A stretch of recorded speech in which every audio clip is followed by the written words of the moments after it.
boxing fans here in London. With me, I've got Mikaela Mayer. Mikaela, firstly, welcome back to the UK. How are you?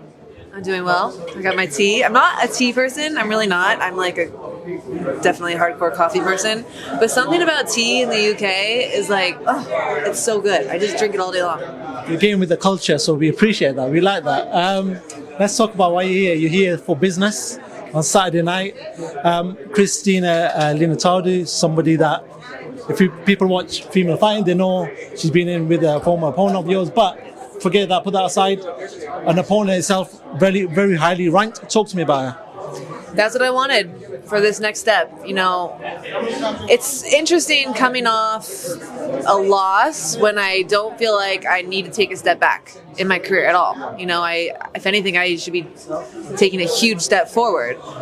So even though I had to do that ranking-wise, I didn't want to do that when it came to my opposition and my next opponent and moving forward. I really didn't want to take a step back. So I wanted a top contender, tough opponent, and that's what you're getting in Linardatou. Moving up a way as well, do you feel good leading up this? I know 2 days before a fight, fighters can be a bit moody because obviously they've starved themselves, but you've got a smile on your face, so it must be half decent, right? Well, you know, I always have a smile on my face during fight week because the hard part isn't fight week. The hard part is already done when come fight week because I always get to fight week at a certain, a certain amount of pounds out from where I need to be. The hard part is getting through a whole camp on such a calorie deficit, and having to diet down the whole camp, and not getting to refuel properly. So that's the hard part.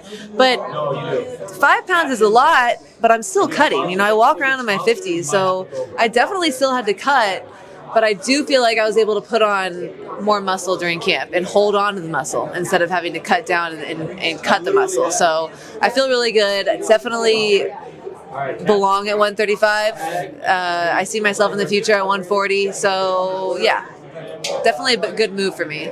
Long past due. I should have done it a while ago, but Obviously, you're fighting a former opponent of Alycia Baumgardner, somebody who's your rival. I'm going to have to talk about it because I know you're getting a bit bored of it, but it has to be asked, unfortunately. She's obviously tweeted saying, look, she can't get my name out of her face, and she's a sore loser. It's not me that can't get her name out of my mouth. It's the world. It's fans, right? It's people who want to see a rematch. The rivalry is still alive, and the media is proving it. So it is what it is. She should wake up, take notes, and there seems to be a lot more rivalries in female boxing than there is in men recently. Like we saw Alycia Shields and Savannah Marshall, they had a good rivalry there. In the UK, we've had a few as well. This is another one. So if you can make money off it, why not, right? Yeah, and the same happened for her fight. When I showed up at her undisputed fight, I couldn't get out of there. The interviews, the media, it's us together. As much as we don't like each other, the world loves us together. Okay, yeah, I get that. But you're comfortable at this way. What are you going to do? Are you looking to stay at this way? Alicia's going to move up. Is that the ideal scenario for yourself? That's not my focus anymore because I've already made it clear. I can only say it so many times, right? Now I'm at 135. She's not. She's a champ at 130, so she can do her thing, defend her belts, put on the biggest fight she can think of if that's the type of champion she wants to be. I know that's the type of fighter I want to be. I want to put on the biggest fights possible, get myself back in position for world titles, but at 135. And so I got to get to Linardatou because now my goal is Katie Taylor. Let's move on to Katie Taylor. Big fight in Dublin. Katie Taylor, Chantelle Cameron. Talk to me about that. We were hoping it was going to be Amanda Serrano. Chantelle Cameron stepped in, and it's a great, great fight. Talk to me about it.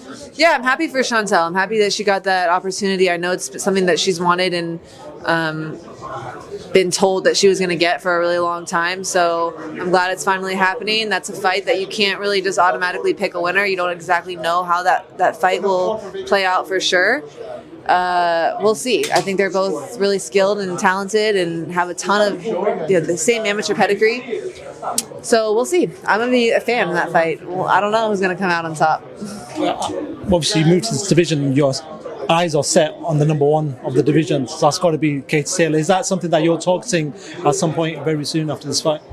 Yeah, they are putting the WBC interim belt on the line for this fight, which will make me mandatory for the winner of Katie versus... I know Katie versus Serrano is planned for the end of the year, so assuming that still goes through, I'll be mandatory for the winner, and that's what I wanted. So when I got that news in camp, that was definitely, you know, motivation for me. Lifted my spirits a little bit, because I think one of the things coming off of a loss is I worked so hard to get in this position. Now, how long is it going to take for me to get back in position? You know, am I going to have the opportunities that I want, and when? You know, I'm in my prime now. I want them now, but I know I got to work my way back. But how long is it going to take? You only have so much control, right? So getting that news that this puts me back in position for a world title fight definitely lifted my spirits. So I'm hungry, and I know that there's no other option but going in there and kicking Linardatou's ass on Saturday.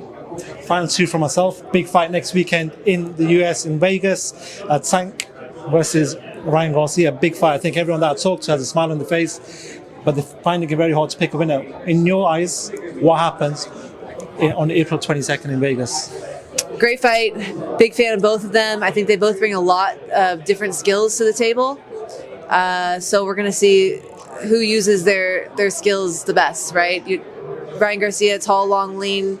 He should be able to outbox someone like Garcia, but Garcia is just so good at getting inside and landing those big shots. If I had to make a prediction, I would think that Garcia does really good outboxing Gervonta in the first few rounds in the beginning, right? And then Gervonta's going to sort of catch on, be able to close that space. Maybe catch Garcia with a good shot, maybe hurt him. I don't know if he'll end the fight, but I think we're going to get a lot of good back and forth. I don't know who's going to get it at the end, but I know it's going to be a lot of good back and forth. It's going to be very competitive. We're going to see them both do their thing. But yeah, I don't know. It is a good fight. Another fight that I need to talk to you about that's been announced last night. I'm not sure how big a fan you are of Jake Paul, but he's announced a fight with Nate Diaz, which is a bit of a weird fight. Nate Diaz crossing over to boxing. It's quite exciting for people who watch UFC like me. So yeah, I like it. But talk to me about that fight. Nate Diaz crossing over to boxing against Jake Paul. What happened? I was excited about that. I was like, oh, cool, because I'm a Diaz fan. I'm a Nate Diaz fan.